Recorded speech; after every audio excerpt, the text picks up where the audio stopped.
का उत्सव में या इसी तरह का ओकेजन में मुझे तो बहुत ज़्यादा नॉस्टैल्जिक लगता है, क्योंकि मेरे साथ जो शुरू किया था अरुणाचल प्रदेश का डेमोक्रेटिक प्रोसेस, करीब करीब 90% या उससे ज़्यादा लोग हमारे बीच नहीं हैं। सबसे पहला तो हम 5 काउंसलर्स थे, असीटमा नहीं है, तादर तांग साहब नहीं है, सोवेंग तांग जी नहीं है, अब रह गया मैं और वांगफा लुआंग साहब। हम लोगों का भी उम्र काफ़ी हो गया है, ऑलमोस्ट इनकैपेसिटेड है, फिर भी जो फर्स्ट काउंसलर 5 हम लोग थे उसमें से हम 2 जिंदा है भी। मैं सबसे पहला तो मेरे रेस्पेक्टेड कलीग्स को, बहुत ही सच्चे लोग थे वो लोग, मैंने करीब करीब दुनिया देखा है और कई लोगों का देखने परखने का मौका मिला है। उस एक्सपीरियंस से मैं आप लोगों को बता सकता हूँ, मेरे जो कोलीग्स थे, they were real well wishers, honest and dedicated people. तो मैं उनको मेरा श्रद्धांजलि अर्पित करना चाहता हूं और एप्रिसिएशन प्लेस करना चाहता हूं। I would like to just say their colleagues, I miss you. दूसरा स्टेज में जो मेरे साथ प्रदेश काउंसिल में थे, उनमें से भी कई लोग गुजर गए हैं। मैं उनको श्रद्धांजलि अर्पित करता हूँ। और कुछ लोग हैं, हम लोग कुछ ही लोग रह गया है, आज भी मिले हैं बहुत लोगों का। मेरे दिल में बहुत एक किस्म से मैंने नॉस्टैल्जिया की वजह से आंसू निकालने में लग गया, लेकिन ये दुनिया का नियम है, इसको तो सहन करना पड़ेगा। The life has to go on. Likewise मेरा कलीग एमएलएज, एक्स एमएलएज जितना भी यहाँ आए हैं और जो गुजर गए हैं, आप लोगों को मैं नमन करता हूँ, प्रार्थना करता हूँ। इस वक्त जब 50 साल का बात मैं सुनता हूँ, मैं अपना वतन को देखता हूँ, यार ये 50 साल से ज़्यादा हो गया क्या? लेकिन मेरे दिल से ये जवाब आता है कि हाँ, तुम 50 ही नहीं है, 80 साल का करीब हो गया है।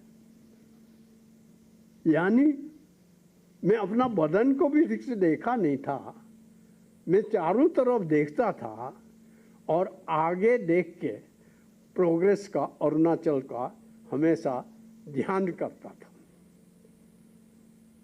आप लोगों में से मेरे दो पुराने दोस्त हैं, क्या था ईटानगर फॉर एग्जाम्पल, कितना जोग का था हमको, पाँव में पूरा जोग भर गया। हम पहला पैदल आते थे यहाँ, और पैदल आके सर्वे करके वापस जाके दोईमुख और नाहरलगुन में रह के शुरू किया था ये जगह, आज बिल्कुल भव्य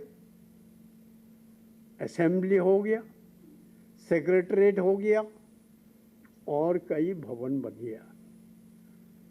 अच्छा रास्ता हो गया, सैकड़ों गाड़ी, हजारों गाड़ी चलता है। कितना परिवर्तन हो गया। मैं अपने आप को बहुत भाग्यवान मानता हूँ कि क्या से क्या हमने देखा। इसलिए मैं अपना बदन को देखता हूँ, यार अभी ये 80 साल का हो रहा है, ये बदन कितना प्रोग्रेस अरुणाचल का देखा। उठा मैंने इसका उठल पुठल, आगे पीछे कितना पॉलिटिकल एक्टिविटीज मैंने यहाँ देखा। केवल यहाँ नहीं,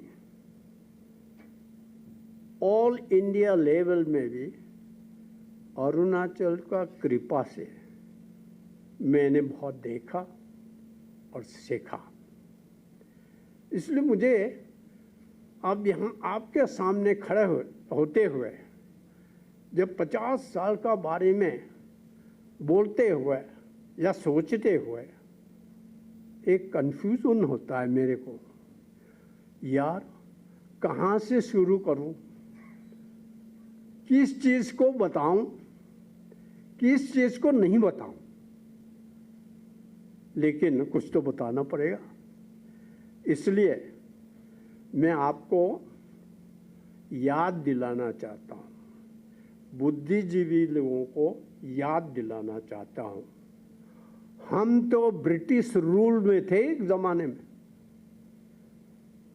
आज का ये जो एडमिनिस्ट्रेशन है, नॉर्थ ईस्ट फ्रंटियर एजेंसी कहलाते थे, नेफा कहलाते थे, या उससे पहले ट्रैक्स कहा करते थे, आज अरुणाचल है।